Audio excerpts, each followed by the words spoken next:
केला बेचने वाली चुड़ैल। एक बार की बात है, जादूपुर नाम के एक गांव में करतब दिखाती एक औरत एक रेड्डी के लिए गांव में आती है।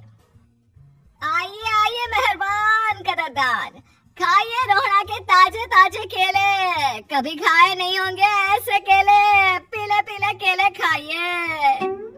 ये कहकर रोहड़ा हाथों में 4 केले लिए उन्हें सर्कल में जोर जोर से हवा में उछालती हुई करतब दिखाती है, जिसे देखकर आसपास के सारे बच्चे अपने अपने मम्मी पापा से उस औरत के पास जाने की जिद करने लग जाते हैं। पापा, ऐसा तो सर्कस में बॉल से होता है ना, ये आंटी तो केले से कर रही है, चलिए ना पापा देखते हैं। रोहड़ा एक पतली सी तार पर चलती हुई केलों से करतब दिखाती है। आते जाते सभी लोग बाहर रुककर उसकी करतब देखते हैं और वाह वाही करते नहीं थकते। जैसे ही एक आदमी पास आकर उसे पैसे देने लग जाता है, तब वो कहती है, अरे नहीं नहीं साहब, मैं करतब तो बच्चों के मन को बहलाने के लिए करती हूँ, धंधा तो मेरा केले का है। पीछे देखो मेरी रेड्डी, जो भी मेरे केले खाएगा मेरी तरह चुस्त दुरुस्त और तंदुरुस्त हो जाएगा। पता चलता है क्या कि मेरी उम्र 55 की है। अरे पर ऐसे ठंड के मौसम में कोई केला क्यों खाएगा? ये ऐसे वैसे केले नहीं है साहब, ये शरीर में गर्मी देते हैं, ठंड को दूर भगाए, जो भी रोहिणा के केले खाए। पापा, अगर मुझे केले नहीं मिले तो मैं घर नहीं जाऊंगी। तभी उसके पापा कहते हैं कि बेटा, केले ठंड में कभी गर्मी नहीं देते, ये सब कहने की बातें हैं, सामान बेचने का तरीका है इनका। पर पिंकी नहीं मानती। मैं केले खाऊंगी। पिंकी की जिद के आगे नत्थू हार जाता है और उसे केले खरीद कर दे देता है।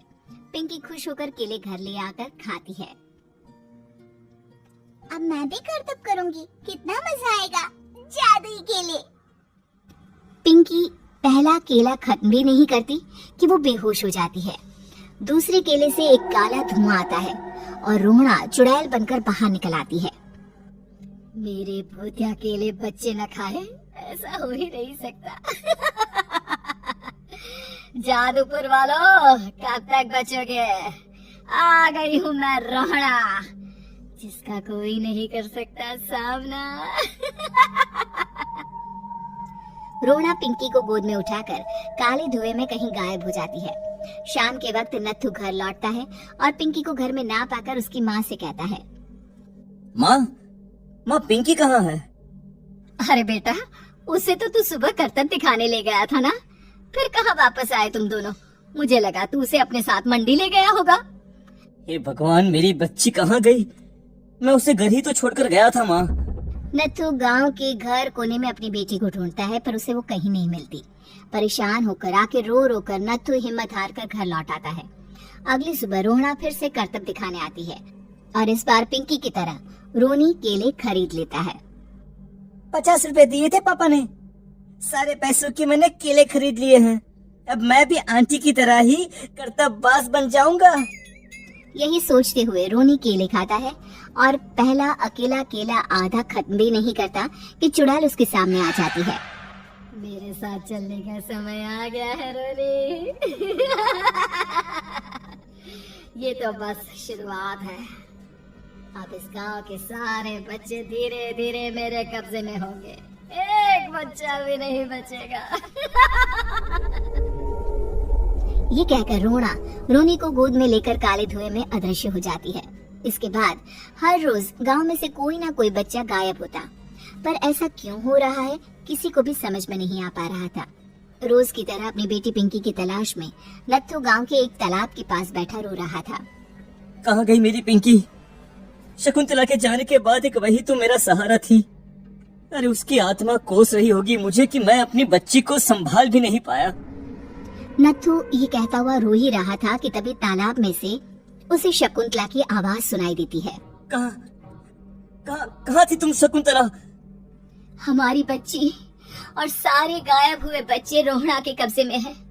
वो बच्चों को जो केले देती है उससे बच्चे बेहोश हो जाते हैं और उसके कब्जे में आ जाते हैं और वो उन्हें ले जाकर काली दुनिया में ले जाती है। पर वो ऐसा क्यों कर रही है? ये मैं नहीं जानती, पर उस दुनिया का रास्ता मैं आपको बता सकती हूँ। जहाँ ये नदी खत्म होती है वहाँ एक केले का पेड़ है, उसके नीचे एक दरवाजा है। वहीं से रास्ता जाता है उस दुनिया का। ये कहकर शकुंतला की आत्मा गायब हो जाती है। गांव के सभी लोग झुंड बनाकर उसी रास्ते से काली दुनिया में चले जाते हैं और वहाँ देखते हैं कि सारे बच्चे वहाँ काम कर रहे थे। पापा, मुझे ले चलो यहाँ से। पापा, पापा। सभी बच्चे अपने मम्मी पापा से लिपट जाते हैं। तो तुम लोग यहाँ तक आ गए? क्यों हमारे बच्चों को पकड़ लिया तूने? तुझे शिकारी बनाना है तो ले, हम सब आ गए हैं, हमें खा ले। नहीं, मुझे बच्चे चाहिए। मेरे बच्चे के बदले तुम लोगों के बच्चे। क्या मतलब? मैं इसी गांव में रहने वाली एक औरत थी। केले की चोरी के इल्जाम में मेरे बेटे को गांव वालों ने इतना मारा कि वो मर गया। उसी दिन मैंने ठान लिया कि गांव वालों का भी वही हाल करूंगी। कुछ दिन बाद बेटे के चले जाने के दुख में मैं भी मर गई और मेरी भटकती आत्मा एक चुड़ैल बन गई। और फिर मैंने बदला लिया तुम सबके बच्चे छीनकर।